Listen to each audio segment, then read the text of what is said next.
মিঠু, খাইছো? তুমি খাইছো? হুম? কে মিঠু? তুমি খাইছো?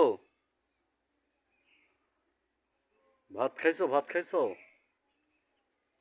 হুম? ভাত খাও নাই?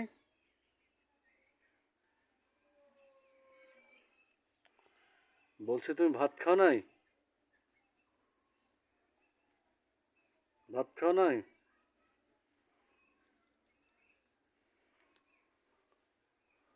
তুমি মোবাইলের দিকে আগে আসিচ্ছ কেন? ধরো ওদিক চল, এটাই ভালো হচ্ছে। এদিক হও। হ্যাঁ মোটু, এদিক হও, এদিক হও, এদিক হও, এদিক হও, এদিক হও। এই, মিঠু না মোটু তুমি?